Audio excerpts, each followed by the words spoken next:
Good afternoon, everybody. My name is Dominic Flocco. I am a research associate here at IDA in the Strategy Forces and Resources Division, and I'm also a Ph.D. student in applied math and scientific computing at the University of Maryland. And today I'll be talking about some of the work I started here at IDA as a summer associate 2 summers ago in support of IDA's analytic support of the National Defense Stockpile program and the Defense Logistics Agency. So as a brief background on the National Defense Stockpile Program, so the Defense Logistics Agency's Office of Strategic Materials, they operate and maintain a stockpile of strategic and critical materials that is managed by the Office of the Secretary of Defense. These stockpiled materials can be used to produce goods and services for both essential civilian and defense needs in the event of a national emergency. And IDA supports this work by providing analytic support to estimate and identify the essential demands for strategic and critical materials, to identify safe supplies and gaps in safe supplies, and help the department in prioritizing risk mitigation options in the event of shortfall. And so for this work, the main framework that has been developed over many years at IDA is called the Risk Assessment and Mitigation Framework for Strategic Materials, also known as RAM-FSM. And this is something that helps inform the biennial reports to Congress on the National Defense Stockpile. It helps prioritize investments for strategic materials based on return on investment strategy. And this is a computational suite of models that I'm going to walk through today. I'm going to talk about an improvement that we've been working on and researching a new optimization approach to enhance our shortfall estimates for the National Defense Stockpile program. And so to give a brief overview of the risk assessment and mitigation framework to sort of set the scene about the model I'll be talking about today, the risk assessment RAM-FSM generally has 6 steps. That starts with identifying study materials. These are, in the last study cycle, we studied over 150 different strategic materials and critical minerals. These range everything from things on the periodic table like beryllium to more specialized defense materials such as carbon fibers and rare earth minerals. And then the second step and the main computational step is to estimate the shortfalls of these materials. This is where we take in the national emergency scenario that we're planning for. And then step 3 is to assess the risk to shortfall, and then we want to identify, prioritize, and recommend mitigation options. And so for today, the model I'll be talking about pertains to step 2, estimating the shortfalls for materials. And the question we want to answer in this step of the framework is what U.S. material shortfalls would occur during a national emergency.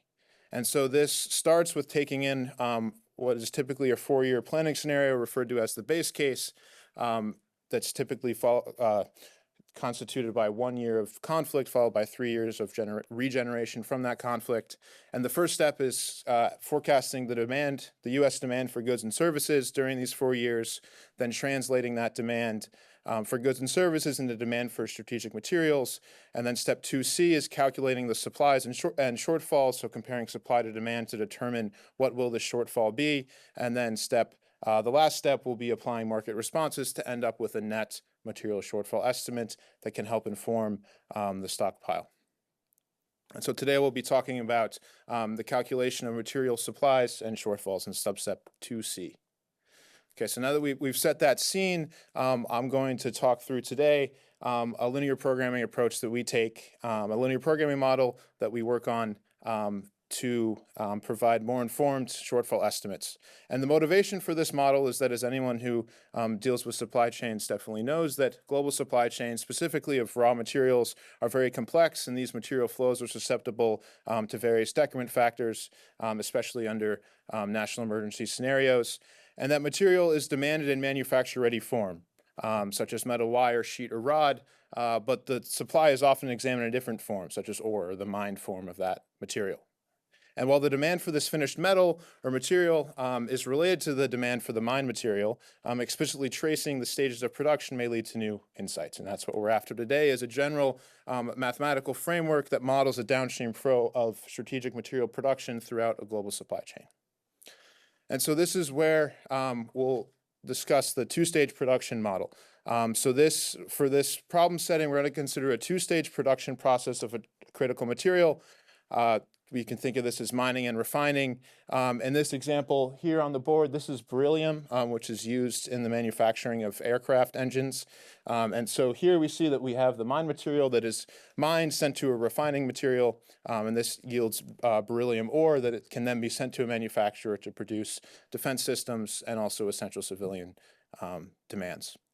And so there's two important aspects to this modeling that we'd like to take into account. The first, depicted on the left here, is the time phase stream of materials, which is meant to take into account the fact that a material can be mined in 1 year, refined in a subsequent year, and then material refined in 1 year can then be used to meet U.S. demand in a later year of our conflict scenario. And we model this by what's called a time-space network, where we have a representation of the supply chain for each year on our scenario. And the other thing we want to take into account that's visualized here, again on this figure on the right, is the fact that not all production is considered defense usable or qualified to be used to manufacture defense systems and platforms. And so to model this, we partition our producers into civilian only use producers and defense usable producers, and that will restrict the flow of the material from these producers throughout the supply chain and determine whether they can be used to meet U.S. defense demand.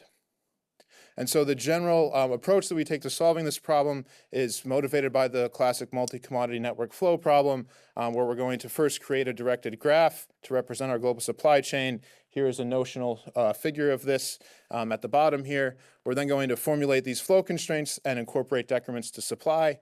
And then the last thing is we're going to construct an optimal flow on this network using linear programming, which essentially is assigning numerical values to each edge that represents the flow from one node to another, and then a numerical value to each node that represents the production of that node. And so one of the main things we'd like to model in our constraints is these feedstock constraints, which is really what we're after here, because we want to determine whether there's a bottleneck in production at the mining stage or the refining stage. So in particular, if we think of a refinery, it's going to have a production capacity, and the amount that it produces is going to be constrained by the amount of feedstock that arrives at that node, which is denoted phi minus on this illustration here, and its capacity. And then that means that the phi plus units can then flow to meet U.S. defense demand. And the last modeling attribute I'd like to mention is the objective function and the role of arc costs in this model. So our objective as in any multi-commodity network flow model is to minimize the total cost of material flow across the network. And this is not, it can be monetary costs. In this sense, we apply a notional cost that's used to prioritize or restrict certain material flows throughout the network. And this also, we introduce what we call the dummy supply node or the shortfall node, which is used to model shortfall. And the arc costs in the model are designed so that this dummy supply node, which contains an unlimited amount of supply, will have a positive flow from this node only if there's no other feasible flow pattern to be satisfied. And we do this by adding a high arc cost from the dummy supply node relative to the global coming from the global supply chain, what represents real supply. And so here is the general linear programming formulation. I'll save the equations. If you're interested in those, please come to the poster talk.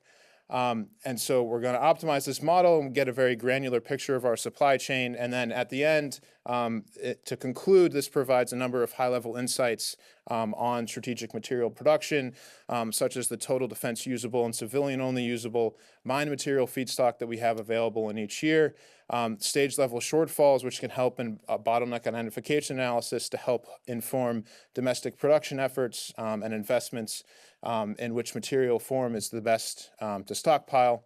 And altogether, the goal is to get improved shortfall estimates so we can be better prepared and have more resilient material supply chains.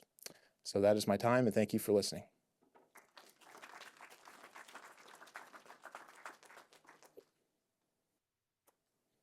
All right, thank you, Dominic. Any questions from the audience?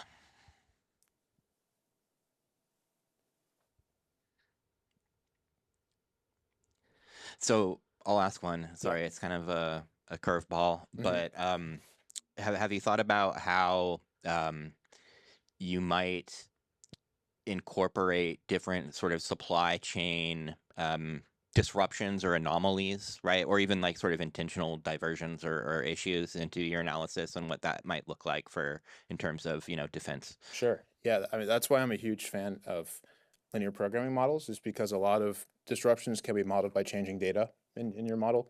And we do a lot of those sensitivity cases for this project. And in the case of the model, that typically, if you want to simulate what happens if supply from X country is shut off in this conflict, you can set the capacity of that producer or edges coming out of that producer to zero, and see how that affects how does that change the shortfall? How does that change my and affect my defense usable supply and so on.